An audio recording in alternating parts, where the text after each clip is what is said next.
Okay, breaking news. The next 3 minutes of this podcast, which you should definitely not skip, there's a point where I say 10% off. That's not true. It's actually 20% off. Our partner, SwagUp, has got an incredible deal for you if you place an order before December this year. So don't skip the next 3 minutes. It's important if you're placing an order for swag and you've not used SwagUp before. They're incredible. You should do it. This is a great deal. If you've used SwagUp before, you already know it's awesome. You've already placed order for swag. Ooh, not great because you could have saved 20%. And otherwise, yeah, skip ahead and enjoy the show. Hey, my name is Martin Hawk, and you're listening to From a People Perspective. It's a podcast for HR, recruitment, and operations professionals. If you're looking for a little bit more, you can check out the community at thepeoplegroup.com. If you're a business owner or if you're an HR person or a recruiter and you need a little bit of extra support, we've also got a fractional consultancy called Purple Umbrella. You can check us out at purpleumbrella.co. Before diving into today's episode, wanted to talk to you about swag. I know you love swag. I love swag. But the process of getting swag is not always the most fun. Thankfully, swagup.com exists. Their slogan is literally swag made simple. Oftentimes, slogans and the delivery don't always match, but this is one that I can say for certain does, having used it ourselves for the People group. All of our TPPG Plus members get some swag from swagup.com, and the process of managing all of that is seamless. It's crazy simple, and it's been an amazing feature for us as a small company, and I've seen it stand out for massive organizations as well. We got a lot of folks from within the community that have said nothing but great things about SwagUp. So if you're in the market for getting swag for your new employees, or if you're looking for creative ways to dazzle your clients or prospects or customers, check out swagup.com. And if you go to swagup.com/TPPG, you can get yourself a 10% discount on swag. What's not to love? Check them out. All right, people. Today we've got an awesome episode of From a People Perspective for you today. I've got Allie and Brandon from Progress Place here today. Welcome to the show. Thank you. Thank you. Thanks for having us. Yeah, no, really excited to have this conversation today. It's been a long time in the making, but I'm really excited to chat with you both. I think, very quickly, maybe just kind of a quick introduction for each of you, for the listeners, and then we can go from there. Sure. Start with you, Allie. Okay, so hi everyone, my name's Allie. So I'm one of the staff here at Progress Place. I have been here for 15 years, so a long time. And I also help with our employment development. So I'm really excited today to talk about, our employment program and a little bit about World Mental Health Day. So thanks. Awesome. Thank you. Brandon? And I'm Brandon. I'm a member at Progress Place Clubhouse. I've been a member since around 2017 was the first time I came. And I've been involved with various different aspects of participating in the Clubhouse since then, some of which I think we'll maybe get into talking about later today. Awesome. No, thank you. And I guess at a high level, just for the folks, I know Progress Place. It's near and dear to my heart for many different reasons. We've done a few different events and have been to a few of the galas previously for that Progress Place has put on, and I've worked at companies where we've had folks use the transitional employment program, and it's been an amazing experience.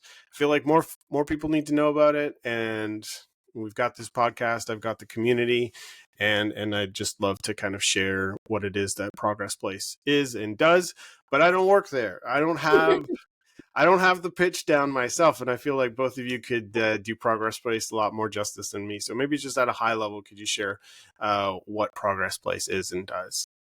Sure. So Progress Place Clubhouse is essentially a community center for people with mental illness. We offer a continuum of supports from case management, health and wellness, opportunities for social recreation. And really the core of our programming is something we refer to as the work order day. And that's where members of our community and staff work together to run all aspects of our organization. So from reporting to the funders to cooking up to 400 meals a week, as well as doing our own podcasts. So when we talk about partnership, I think the kind of buzzword these days is co-design. And we've been working in this capacity since 1982. So as I said, we are a clubhouse, and that's an internationally proven model with over 366 clubhouses in 33 countries. So again, we're an international model. The programming basically looks the same worldwide. And it's really an opportunity to build hope, confidence, opportunity. And at Progress Place, we really believe that recovery from mental illness is possible when people have opportunities to be part of greater society. Amazing. No, that's just it feels so big, right? When you put it in context of the Clubhouse International, the amount of 366 locations isn't anything to kind of like glance over or anything like that. That's massive. Mm-hmm. Are there any aspects of maybe just kind of you mentioned some things in terms of how this happens but Mm-hmm. I think there's a very unique aspect to it, right? That, to your point, where it's co-designed and everything is done in partnership with the members as well. And I find that really interesting and unique. I don't know if there's any maybe you could shed some more light on why that is the way it is and what you've seen from it. Mm-hmm. I think that the partnership aspect helps strengthen our relationships with each other and helps create a place that fosters almost a sort of self-discovery within one's own potential. So I would hope that my hope as a member is that staff are also helping learn, grow, and develop, as well as members also having the opportunities to learn, grow, and develop their own skills, whether that's working in the cafe unit or whether that's out on some of the transitional employment opportunities. Okay.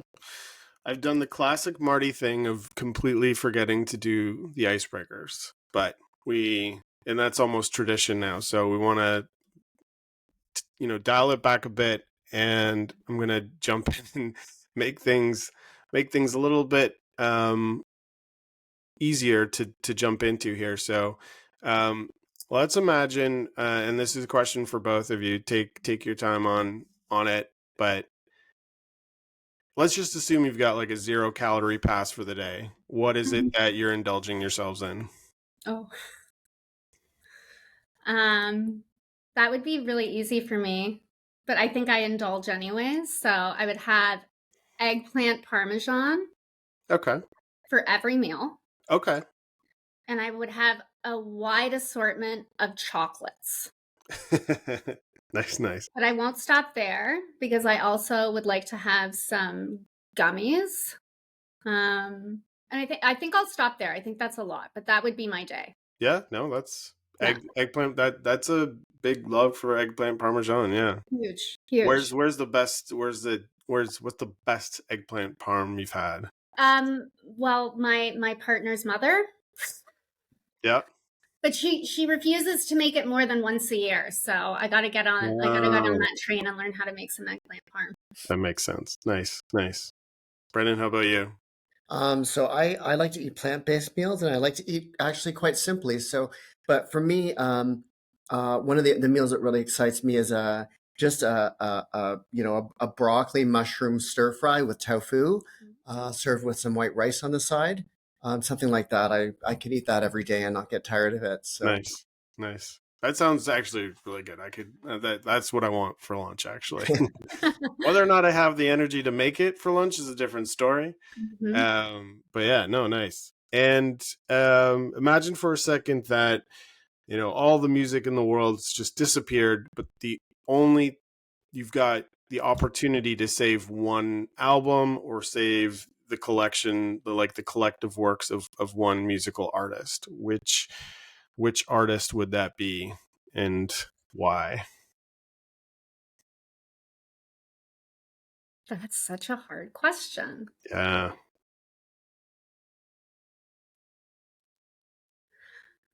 Okay, I'm going to go with, I'm waffling a bit, but I'm going to go with Brahms' First Symphony. That would be the one that I would say. Okay, nice. I have listened to that since I was a child, and I keep listening to it, and that would be, I think, the thing that I would miss for sure if it wasn't around.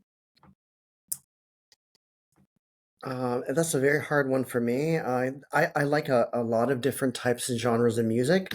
Um,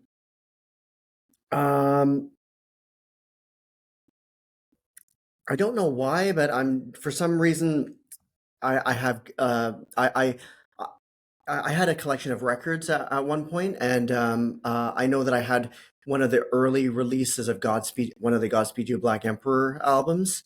So Nice. that was quite a treasure for me to have because it had the a special like penny in there that was it's like a limited edition sort of thing. So yeah, That's awesome. Which album was it? I actually have the one with Dead Flag Blues on it.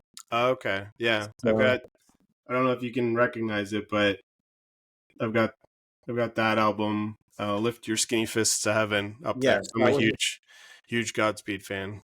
So yeah. that's awesome. I don't usually expect folks to know who Godspeed is because they're kind of like underground, but their music's incredible. I remember listening to their record for the first time. I was like 14 or 15 years old. I was in my like buddy's parents' basement, and we got he's vegetarian, so we got like our usual like cheese pizza, and he would play the drums and I would play guitar, and we would play, and he's like, yo, I gotta show you this album. It's like you've never heard anything like this. I'm like, come on, man. Most of it, like, it's all just rock and roll. I'm like, no, you haven't heard anything like this. And we just sat there and we listened to it. It was just like, wow. And it's like, yeah. And Ali, for yourself, in terms of like enjoying classical music, there's like an interesting, I can't, it's not classical music, Brendan. I don't know how you would describe it or not, but it's definitely like they've got songs that are like 18 minutes long. And they've got like the thing that I love most about their music, and Brendan, I'd love to hear your take on it. But the thing that I love most about their music is that it's just like these epic crescendos. It starts off with like the smallest thing, like 5 minutes later it's just a little bit louder and you've got more melodies coming in, and then it just becomes this like wall of really good sound. I don't know. Interesting. And what genre of music is it? Like, how would you categorize it? Brandon? That's really hard, but I describe it as like a instrumental soundscape yeah. type stuff, and I think the word epic as well is good. But yeah, I don't know how to categorize that. There can be, but it's usually quite minimal. Okay, see? Yeah. So I do like minimal. I like minimal EDM. So there you go. Yeah. No, okay. Definitely an album to check out. I highly recommend it for anyone who hasn't listened if they're looking to shake things up. All right. Final question. Okay. In terms of the silliness or the icebreakers, what was your first gig ever? First job.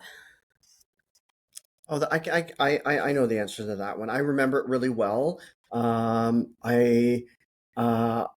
There's a mall where I lived at the time, and there was a store there called Green Earth, and it was a sort of crystal, sort of new agey, sort of nature spiritual sort of store. They had like self-help books, meditation books, CDs at the time, which had sort of meditative sort of soundscapes on them. And that I ended up getting a job there. I was there for probably 3 weeks, and then I don't remember the details, but for whatever reason I didn't continue working there. But it definitely left an impression on me because it was my first job, and Mm. it showed me that it showed me where I needed improvement. I don't consider it to be a loss that I didn't hold that position for long. Yeah. I learned from it, and I learned sort of where I needed to improve. So Nice. it helped me in the long run. That's a good way of looking at it as well, right? Like it's you can always take something positive of away from something. So yeah. I remember those stores too. Like those stores have a distinct smell. Like you go into them like, oh, it's one of these stores.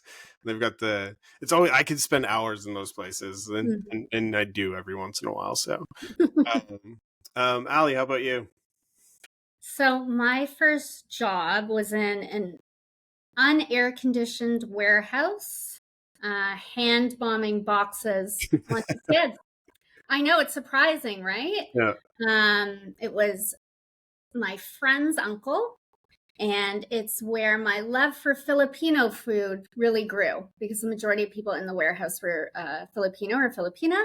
And every Friday they would bring me lots of treats. It was a Amazing. very difficult job. You know, I grew a lot of appreciation for that kind of hard work that people put in, especially the times we're living in right now in terms of affordability. Yeah, I enjoyed it. It was very hard, but I enjoyed it. Yeah. Nice. What's one thing you took away from it that you still kind of keep with you today? Well, I think one of the things, I mentioned people bringing food, is even though the work was hard, the importance of building community, right? And teamwork. And really how that can make your workplace fun, right? No matter how hard the work is. So I think that's the one thing. And I think that really crosses over to kind of Progress Place as well, right? Really the importance of community in people's lives. Yeah. Yeah, absolutely. And it's a good, I think as I don't normally have a normal job myself. Like I do HR and recruitment consulting, but the other big thing is the community that I run. I've got 5,000 members across North America. They're all in HR, recruitment, or operations. Yeah. And it kind of happened by accident. And now it's like what I do for a living. And what you just said there is very, very, very true in terms of like, there's, especially in HR, it's a difficult position to kind of like wrangle folks in and try and help people achieve what they're looking for in their career, but also help the business. And there's a lot of hard conversations, tricky conversations, and people in the community have been looking for like a place to just talk about some of these things on a regular basis. And I think, building community well is not easy either. So I'd almost want to double click on a few questions there in terms of like how Progress Place has built out community. And I guess, and that actually by nature of building community, is there like a moment or a story that really kind of sticks out in your mind in terms of how, what life is like at Progress Place and what makes Progress Place special?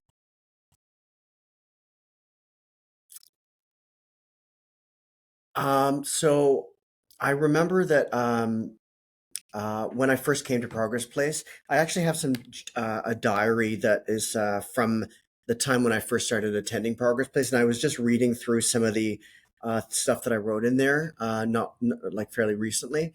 And the one thing that I noticed is that like there was a strong sense of community right from the start, a sense of belonging, a sense that I had found something that was really going to help me,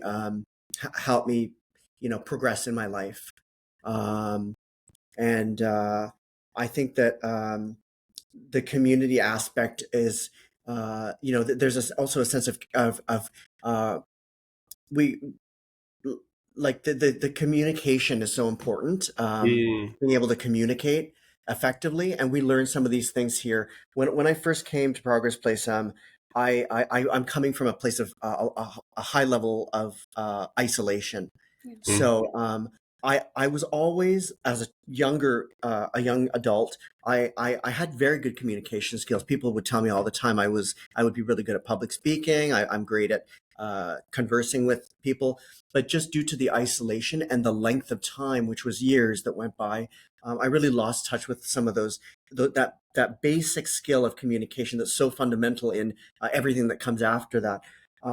So just being able to come to Progress Place and slowly sort of develop that again was Yeah. really important, because if you can't have effective communication, that's really quite a barrier to progressing forward in your life. So Yeah. And, on the topic of isolation, many people with mental illness do experience periods of isolation. They do experiencing not feeling part of the community. And Progress Place really looks to kind of turn that on its head, right? We want to raise community within the clubhouse, but also in the greater community, right? To kind of reduce some of those feelings. But yeah, I think, we had something recently where we got a huge donation, and we were, so fortunate. And it was pretty amazing because I think it was like 10 skids that we had to hand bomb off a truck, and the whole community came out to do it. I think we probably had 60 people. And the people donating were so amazed that the community had come together to achieve this, that hopefully we'll be getting some more donations. But, we are a community, and that's really, really important to us, that people feel that they belong. Right? Belonging is so important, not just belonging, but having a sense of purpose. We all need a sense of purpose in our lives. And the clubhouse, really strives to provide that to people. So, yeah. No, it's interesting when you mentioned, is there like feeling belonging and feeling like, oh, this is a place where I feel comfortable? That's kind of like an intangible thing, right? It's not like you put a sign on the wall and it's like, hey, we're really welcoming and we're really friendly, and automatically you feel at ease. Like, most people don't read signs anyways in the first place. But like, I guess, if you think, Brandon, back to that moment, in the first few weeks and times that you visited Progress Place, is there something that stood out in terms of like what made it feel welcoming for you and what made you feel comfortable with it, and like, oh, this is going to be a good place for me? I think that being encouraged to participate was I think probably the most important thing, because I already had inside myself a desire to try to overcome some of the challenges that I had, but without the right support, I just couldn't seem to get out of the hole, I guess. But with some of the encouragement that I got from not only members but also staff at Progress Place, it helped me build more confidence and self-worth. So I think it's that encouragement to, hey, come on over and join us. Would you like to try out this certain project today? Would you like to participate in the kitchen unit today? Just to have that idea that that there might be an opportunity for me and there might be a place for me. That was enough to sort of help me to start to build my self-worth and confidence. Like, one of the reasons I was drawn to the clubhouse model in my career, so I've been working in social services for 20 years at this point, always in clubhouse. I actually started my placement at a clubhouse in Mississauga, worked there, and was lucky enough to come here. Is we focus on people and not their illness. So the clubhouse is about wellness, not about illness. Right. It's about finding, helping people discover what their strengths are. As staff, we always say we almost act like talent scouts, trying to determine what is someone's strength. That's cool. Yeah. And really getting to build our relationships in regards to people rather than illness. And also the element of choice. The wonderful thing about the clubhouse is when you come in here, you choose how you participate. Yeah. Right? You choose which staff person you're going to work with.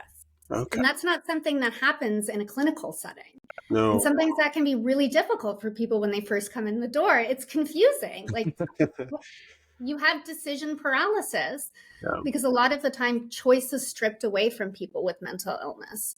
And, we really look to give that back and hopefully, see people flourish within the clubhouse and then move on to the greater community, whether that's education or employment. So it's interesting because that feeling that you described, Brandon and Ali, the thing that in HR, at least, a lot of times when you're talking about diversity, inclusion, and belonging, there's this expression, maybe you've heard it, it's sort of like inclusion is like being invited to the party, belonging is being asked to dance, so to speak, right? And so, from what you described, Brandon, it sounds like within a few short moments or days, you realize that like, oh, people are like asking me onto the dance floor, so to speak, the metaphorical one of like, how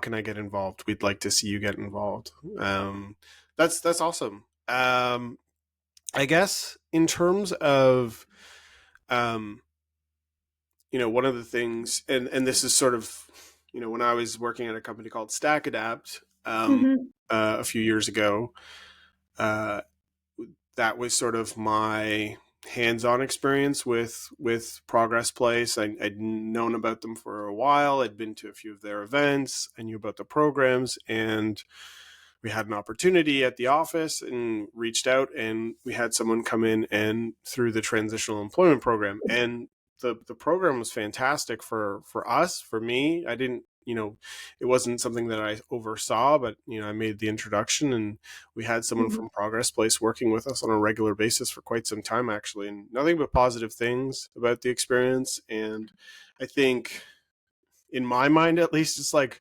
why don't more companies or why don't more people kind of like, it's this hidden gem of a program that's so awesome, and it goes so much further than, donations are great, don't get me wrong. I think any government organization or non-government organization or any charity, donations are the lifeblood of what they do. It allows them to do what they do. But when there's so many other programs out there, it's kind of hard to, you kind of just assume, like as an outsider, who doesn't work at a charity or an organization like Progress Place, how it works is a mystery, and you don't really think about it, right? But then when you get to know on it and double click on what happens and what goes on, you're like, oh my gosh, I didn't know they did this, and they do this, and they do this, and they do this. One of those long list of things that Progress Place does is TEPs, and I'd love to get both of your takes on what that is and learn a bit more about it. So the transitional employment program, what does it look like? What is it? So essentially, they're part-time positions in the greater community. We work with quite a few employment partners. And what we look for is entry-level positions that are routine and predictable. So typically like 3 to 4 main job duties. When we're looking at those positions, you should be able to pick anybody out of the general population. They should be able to learn the job within, 3 to 4 days. Now, the benefit to employers, and there's quite a few, is that they have a position that's fully covered. So that means the clubhouse staff will come in, they can develop the position, whether, an employer already has a position in mind, or we can actually work with a department to carve off certain tasks to kind of free the department up to do things that are more critical. And then from there, staff develop, they come in, they learn the job, we negotiate, and then we're going to bring a member in. So the thing with transitional employment is a member comes into that job and it lasts 6 to 9 months in duration, and then we're going to bring another member in. Yeah. And as we know, a huge barrier to employment for people with mental illness is a competitive interview process. Yeah. So a lot of members who come into the program don't have work experience. As we know, mental illness really tends to hit in people's formative years when, they're deciding on career or going into higher education. And a lot of other employment programs really do have these competitive barriers. So we seek with the transitional employment program to remove that. So here at the clubhouse, as we spoke about, we work side by side with people, and that's kind of part of our recruitment. Mm-hmm. So I'm working with people side by side every day. We know who's going to be a good fit for certain jobs. So from there, we would bring the member in. The staff would do all the training. We would do weekly to bi-weekly visits to monitor productivity. We want to make sure that this is a win-win. So what we always say to employers, real work, real pay. Mm-hmm. Our job is to meet the employer's expectations. Yeah. And then the other thing that we also offer, which does help employers in terms of their ability to cross-train, is if for some reason a member wasn't able to make it to their position, whether, they had a cold or they just weren't feeling well that day, the staff member would actually come in and cover the job. So no absenteeism. So you don't have to worry about trying to find someone to fill that position. We really try and make it as easy as possible for employers to implement this, right? They can be as hands-off as they need to be. And, we've been very fortunate. We've had some really long-term relationships with a lot of our employers.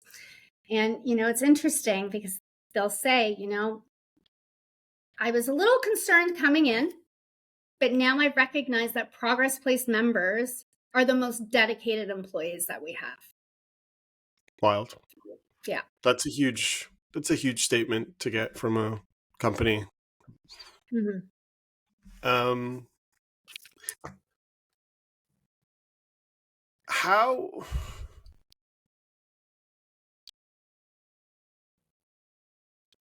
if out of the sky a bunch of TE opportunities landed, like would you want to limit it, or it's like bring us all the jobs you can kind of thing?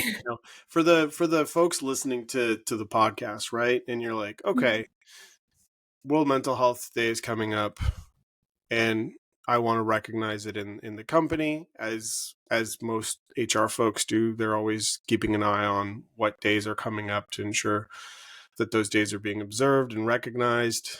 And when it comes to that, again, kind of going back to like donations, right? That's just the easy way. But in terms of like taking action, a lot of times, especially in the community, right? The community, we're sort of like Reddit, basically. We're just like a Slack. Yeah. A Slack channel is a big part of the community. We do events and we do courses and all this other stuff. But the sort of like main part of the community is this Slack group. And a lot of times in the Slack group, we've got folks saying, hey, I want to do something for X this particular day, but I don't want it to just be a donation. I don't want it to just be this like symbolic gesture that is just money exchanging hands and we get a picture and then we're done kind of thing, or they send us like a gift or something like that, right? And so the TEP program is a very actionable way to say, hey, we're actually doing something for not only our employees but people in the mental health community, helping them get employment. And to again, as part of HR and recruitment, having that sort of lens, like removing the barrier of a competitive interview process so that people get work experience, which is, it's hard enough for people to get jobs, even though they have experience in other countries, for example. They have a difficult enough time, if when you have a gap in your resume or something like that, that becomes even more difficult. Right. And so for Progress Place to say like, no, we've worked with this person is part of the community. And I think that's one of the other things that folks don't necessarily understand or think much about. And it's not their fault necessarily, but if you think about it, every, and Brandon, I'd love your take on this, but like every member of the community isn't just like showing up and hanging out. Like you're helping run the community. You're helping run Progress Place as well. I'd love if you could sort of like paint a picture of that. The efficacy of the program, I think, speaks for itself. So once again, like just the feeling of self-empowerment is and sense of community is wonderful to have. So I guess there's two things. There's the work at the Clubhouse, and then there's the TEPs. And When I first started, I didn't really. I just knew that I was ready for a new challenge, and that challenge was um, to try to go out into the workforce again and do something that I never thought I would do again. Because initially, I had kind of the situation I was in. I sort of said, well, I think I'm probably done with employment for the rest of my life, and there. I thought I was a done deal. I didn't think I was ever going to work again. Mm, But doing these TEPs, it showed me that I do have I do have what it takes to make it, but I just need the right supports to get there, which Progress Place offers. And I didn't know as well. There's these four categories: the TEPs, the group employments, the supported employments, and then independent employment, which are the sort of they don't necessarily need to go in that order, and maybe if I need, I can elaborate on these later. So there's transitional, which is just a transitional employment. There's a group employment, which is when you're doing like a TP, but it's with more than one person. It's with a yeah, group of people. Supported would be you're almost doing your own independent employment, but you still it's I believe Ali, correct me if I'm wrong, but the connection is facilitated through Progress Place, and Progress Place is there to help you with any help that you might need to right. maintain that employment. And then independent is you've gone out and you found your own job. So after doing some employment, some TEPs group, I've done two. I've done transitional employments and group employments. And I actually, around the time of the pandemic, I actually went out and did my own independent employment. So that's why I kind of said the efficacy of the program, because there is like a method to what's going on, and Mm, it does work. It's kind of, I've gone through the process and I know it's very effective. This program, it really Mhm. does help people. I don't know if Ali has Yeah. something more to comment. No, and I mean, really, the transitional employment program is really to offer a bridge back into the workforce for members. It allows them to add to their experience, build confidence, and establish current work references, which we know everybody needs to move on. So it's really a stepping stone back into the workforce. And that's why it's so supported by the Clubhouse and the Clubhouse staff. Each of our employers currently, they dedicate an entry level position to us. And those partnerships, we hold very close to our heart because we recognize how hard it is to get any type of employment, to be honest, with our high unemployment rate. Yeah. And really, like, employers gain dedicated, productive employees, and Progress Place members acquire worthwhile skills and opportunities. So, yeah. One of and it was sort of mentioned in terms of like the challenges of needing support, right? And so there's tiers, and as you go through these different tiers of the program, one of the questions that comes up in the community sometimes is an HR person will have someone who says that they're struggling with mental health and they don't necessarily have the resources available to them or knowledge, just, for Mm-hmm. lack of, like, they've never encountered it as a company or as a it's not being broadly talked about, which is, a challenge for mental health in the Mm-hmm. first place. And so when these challenges come up, members of our community will reach out to the community and say, hey, what have you done to help, support folks that have reached out or, confided in, their HR person or, their manager, saying, hey, I need some more support and whatnot. And so it sounds like there could be some sort of like parallels between, what Progress Place does, but are there sort of, I guess, things that employers could think about um, that is like less obvious that HR folks sort of could keep in mind that are just simple ways that they can support their employees from a mental health perspective? So, great question. So, in the past few years, we've really noticed that, a lot of employers are creating their own kind of mental health strategies. And I think that's something really important for people to be looking at, that they have some sort of strategy. As we know, 1 in 5 people will be affected by mental health issues across the lifetime. So, that's a significant number of people. So how are we showing that we're dedicated to that? Are we having conversations? Are we putting things in place for World Mental Health Day, for Mental Illness Awareness Week? And also, if we talk about transitional employment and having members in a company, if you have, employees who are struggling and maybe they're unsure if they want to bring something up, and then they recognize that the company is supporting a program like Progress Place and transitional employment, you're already going to feel like you might be able to open that door. Yeah. Right. So I think just expanding on that type of support and really putting together a strategy. Ali touched on something I wanted to comment on earlier, and that's the importance of communication again. Just communication for both parties as well. Yeah. Yeah. Having a sense of empathy towards the individual and being able to your point, right? Like communicate with them about it. And it's definitely, I would say that's, at least from my perspective, one of the more frustrating things about the work, like how organizations typically work, is that people oftentimes won't acknowledge, won't share that they have it for completely valid and fair reasons.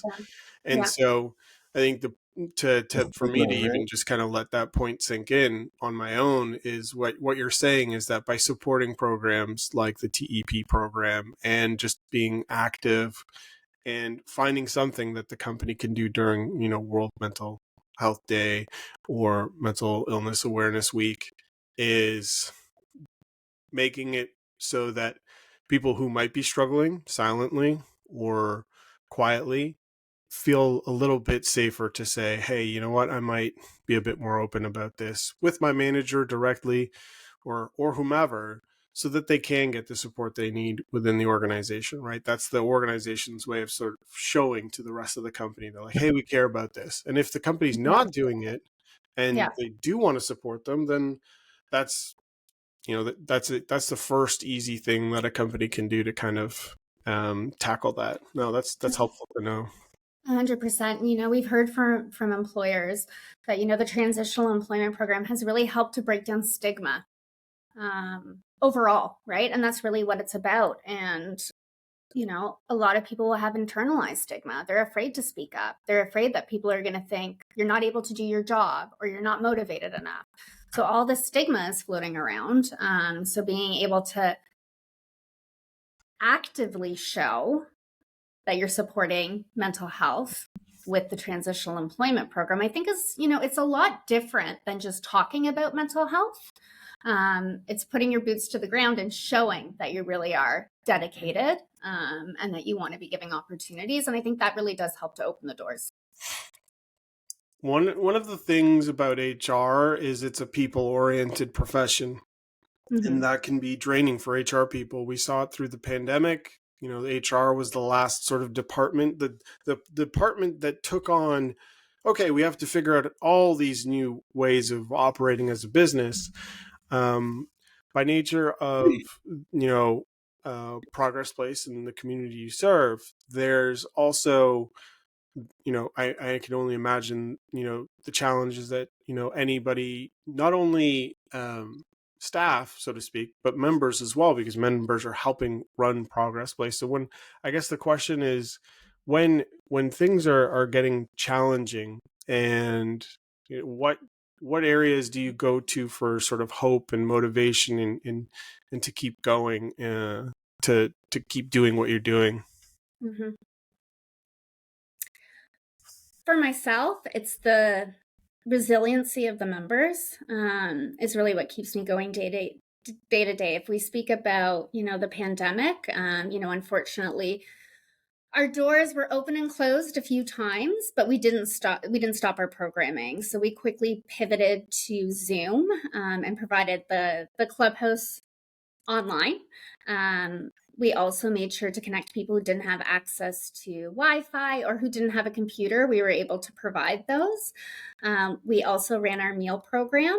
We were making, I think it was 400 meals a day at one point, not only to support just our community, but to support the greater community.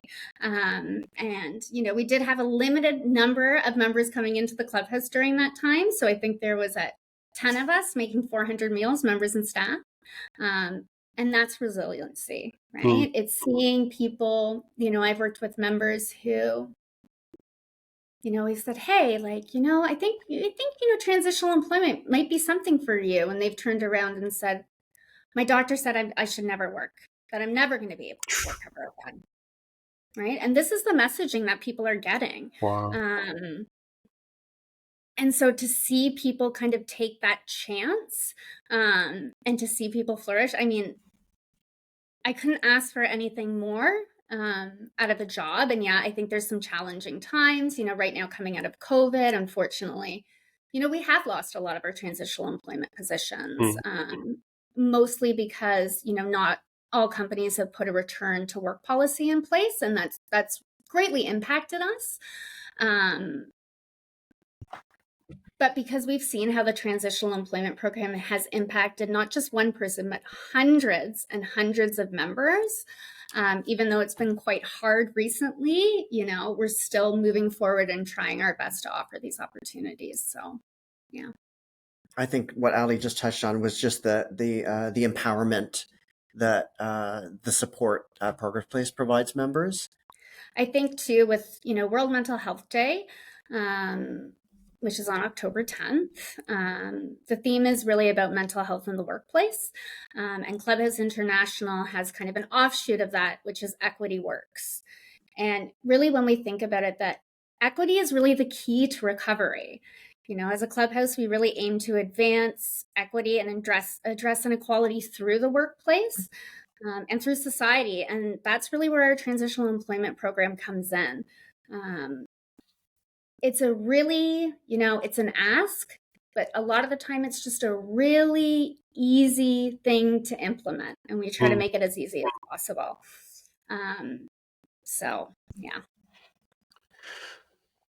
You mentioned stigma earlier, and, just in society, there's a lot of stigma around mental health in the first place.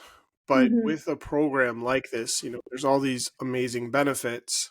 I think, Progress Place, being at Progress Place, probably best is there's still not only stigma just in general, but there's stigma to hiring someone who suffered from mental illness. I guess, how are you, if I'm someone listening and I do have that in the back of my mind, maybe I'm all bought in, and conceptually, and like, this is something I want to do, unfortunately, stigma comes into play at some point. How is that typically being addressed? And, I'll just leave it at that. Yeah. Yeah, I think it's a great question. So when we're talking about stigma, especially when it comes to people who are potentially looking at the transitional employment program, for us, it's about having those open conversations and kind of addressing some of those stigmas that people might not be willing to ask. There is a myth that people with mental illness are violent or dangerous. And the truth of the matter is that people with mental illness are actually statistically more often victims of violence than the opposite. And then the other thing we discuss is, this is a recovery model, the Clubhouse. And when we're bringing people out to our transitional employment sites, they are further along in their recovery, right? We want this to be a win-win, and we take our partnerships very seriously, that we would never put an employer in a situation where they would have to deal with something that they weren't comfortable with. Yeah. And, we are on site at least once a week. We're monitoring productivity. We're making sure there's no interruption in workflow. And we're also making sure that the member is getting the support that they need. The great thing about the Clubhouse is that we're open 365 days a year. We never close. even on, major holidays. We are always open and we're always there to support members. So even if people are off working, they're always coming back into the clubhouse and we're able to check in. So, we make sure that we cover all our bases. We also have really strong relationships with our members. We know them, right? Members are open with us. If they're not feeling great, they're going to tell us and we're going to work on a plan. We do all the back end so that, really we don't ever want anybody to be worrying about that.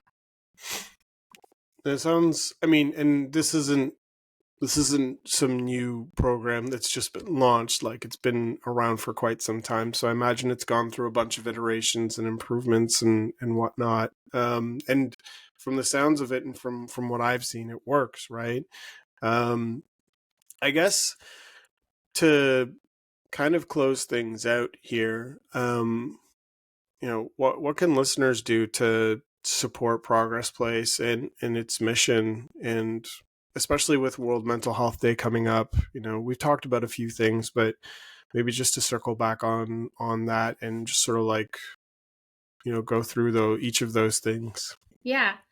So I think, what we're really looking for is opportunities. I think, as you mentioned earlier, monetary donation is great, but the long-term effect of that is not as strong as opportunities for employment. So basically what we're looking for is opportunities, and they start with a conversation. And that's all we're asking for is let's have a conversation. Yeah, if you've thought about exactly what we can do, and you can let us know if we're a good fit. So that's really how the ball starts rolling.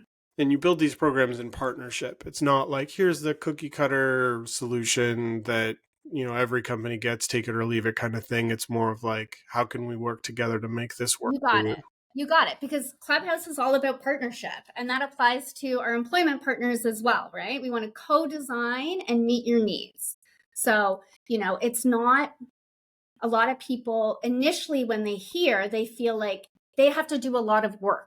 Right? And this is more of a headache, especially in HR. This is going to be more of a headache for me than it is going to benefit me. Yeah. And once we have that conversation and go through kind of our main points, like these is we're going to fill your entry level jobs, right? You're not going to have to worry about them. You're not going to have to worry about training, recruitment. We're going to take care of all of that. You're not going to have to worry about anybody missing a day. You're always going to have coverage. Right? And you're going to have the opportunity to see members thrive because it's transitional. Members work the position 6 to 9 months. We're going to bring the next person in, right? And, sometimes, in that first 6 months, people are like, they want to keep our members, right? Because they've done so well. But really, it's that member's time to try something else. And they've really gotten all they need to get out of that position, and we can bring more people in. And, it's so nice because employers become just as invested as the Clubhouse is in seeing a member's success, right? Yeah. You can be a part of the journey. 100%. So really it really does start with a conversation. What are your business needs? Is there gaps that you need to fill? Do you have some of your employees doing work that maybe they shouldn't be doing and they should be concentrating on some other things? And we can really go in and have that conversation. We can carve off tasks. We definitely try our best to make it worthwhile for everyone. So that makes me think of sort of the operation side of the business, because the community, the people group is HR, recruitment, and operations. And what I find is operations and HR work together a lot of the time because they play such a close role together in supporting somebody starting at a new company, right? HR, recruitment finds the people, and they're like, cool, we found somebody, and then HR says, cool, we're going to help onboard them, and then we're going to work with the operations team. And most of the community, a large chunk of the community is typically sort of like that 50 to 250 person organization, where not only is your HR person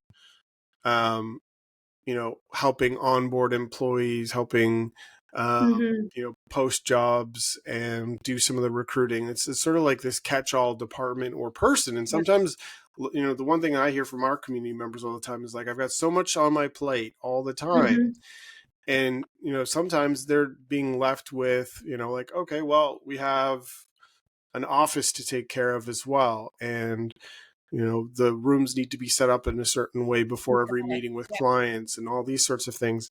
And I think in terms of like the audience and our community and, roles that they can kind of think of to reach out to Progress Place for, the one that's baked into my mind, because it's the one that I experienced myself, was we had somebody come in and they came in for a few hours every day, and they just tidied things up after lunch to help ensure that the employees would have like a nice area to join and just chat with each other and kind of build their own community within the organization. And we would see the members sit down and they were a part of the team and company as well, and they would build relationships with members of the company as well.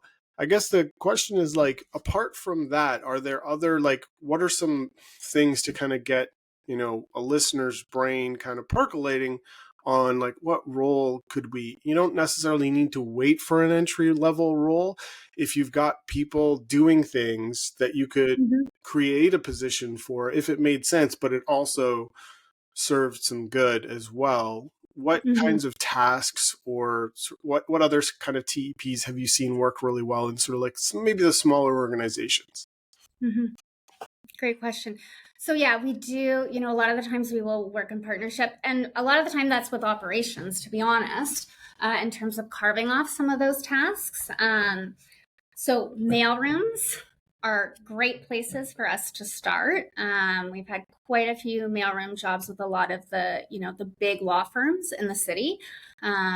So things like, delivering the mail, organizing, inputting, data entry, scanning, all that kind of stuff. So, kind of the stuff that sometimes employees don't want to do. They don't have 3 hours out of their day to be able to scan documents. That's a perfect position for us. Yeah. Also, when you touched on this, catering. So a lot of our jobs are around catering. So that means, we're going to the kitchenettes, we're making sure the dishes are clean or put into the dishwasher, we're restocking snacks, we're setting up areas for boardrooms. So really, we're looking at that, again, 3 to 4 main job duties that are routine and predictable. And that's really, really where we excel. Anything else? You've done a ton, so Brandon can tell you. One of the sort of positive things of Progress Place is that Progress Place really tries to facilitate people's and work with people's unique skills and talents. So, for example, like your questions were kind of relating to the employer and the relationship to the member working a TEP.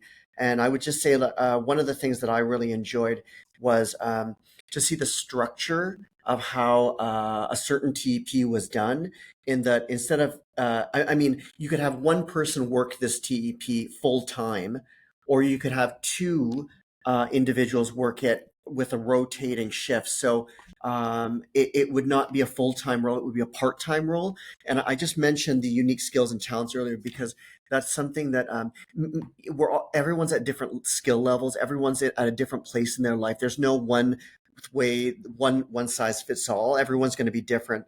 But just so for someone that's not ready for full-time work, just to have the opportunity, especially to have the opportunity during the 9 to 5 day, during those hours, to work like a 5-hour work shift rather than an 8-hour work shift for full-time. That's a wonderful opportunity to have, and really allows someone the sort of setup for success, actually. And I think that's a great point because, often when we meet with employers, when we're talking about part-time, they'll say, well, we don't have a part-time position. And we say, we get it. So do you have a full-time position? And a lot of the time they'll say, yeah, we actually do. No problem. We can split that position into 2. We'll do all the legwork in terms of breaking down that job description. You don't even have to worry about it. Give a staff 2 weeks in your department working the full-time role, and we're going to present you with two transitional employment opportunities. So, we get creative, right? We need more jobs, but we need the opportunities. And so we can get creative and kind of work around those things. And we're also open to kind of learning some new things as well. it's funny because, 10 years ago, maybe longer than that, 20 years ago, you wouldn't often think, is being able to use a computer an entry-level skill? Well, it is, right? I think we all know that now. So, we're kind of venturing into that side of things as well. So, yeah. Awesome. No, it's funny because I've talked about this so much in other podcasts, is that employers, doesn't matter if you're 50,000 employees or you're 20 employees, for some reason they just think in binary of like full-time or part-time, and they don't get creative with anything. And I think because of how just the industry is going, and by the remote work being such a people have adjusted to remote work by nature of the pandemic and having to figure that all out. Now companies are starting to get a little bit creative and thinking outside of that, like, really, it's a rigid box of just like either it's part-time or full-time or nothing. Meanwhile, their solution to the problem that they have is just, I'm just going to give Ali more work or give Brandon more work. And then what does that do for them, right? It's like almost, it creates a problem for them because you've got 40 hours a week, 50 or whatever, if we're being realistic, 60 at some startups, right? And that's how long people are working. You add another 5 hours of work, and maybe that work isn't as challenging or meaningful to them because they've done it or they can do it. That's not actually helpful for your workforce. That's not actually supporting the culture of your organization. So why not, A, support your existing employee base by taking that workload off of them, not thinking so binary, and reaching out to Progress Place, right? And asking them for support and say, hey, here's a bunch of tasks that we wish we could have other employees do, but we don't know where to go. We don't even know that, posting a fractional entry level role is a thing, because often fractional is very popular. I'm a fractional HR consultant myself right now. But typically people think in terms of like fractional, in terms of like senior level, like directors and leadership and that sort of thing. But we're not thinking, but it's perfectly available in other forms. And I think, the TEP program, having seen it myself, and like clearly I'm a big fan of it, and Progress Place. But I guess any final thoughts, any final things to say to the listeners? Just to speak to that, we have gotten feedback when we've worked with teams and carved off some of those roles and tasks, that staff morale has actually improved. So it's something to think about, right? It's an easy solution to kind of cast off some of those tasks that are really bearing down the team. And we've received that feedback from multiple employers that it's really helped staff morale, along with busting stigma. And then Brandon, I think, has something, and all. Yeah, I just wanted to bring it back to one of the earlier questions that you asked me, which was what was my first job, and I just have something to say about that. That there's no such thing as failure. Every interaction is a learning experience. That's awesome. No, fully agree. Fully agree. That's a really healthy way of looking at it. And I have to use that expression myself sometimes because I get pretty hard on myself sometimes, and I'm going to use that. So thank you. I appreciate you sharing that, Brendan. Ali, Brandon, thanks for being on the show today. Thank you for having us. Really enjoyed the conversation. If folks want to get in touch with Progress Place, what is the best way for them to do that? So the best way is through email. So they can email us at partners@progressplace.org, and we will get that email. And again, we're just looking to have a conversation. That's always our first step. Let's have a chat and see how it might work. And if it doesn't work, maybe there's some other ways we can partner. So, yeah. Amazing. Thanks again, Ali, Brendan. Thank you. Thanks.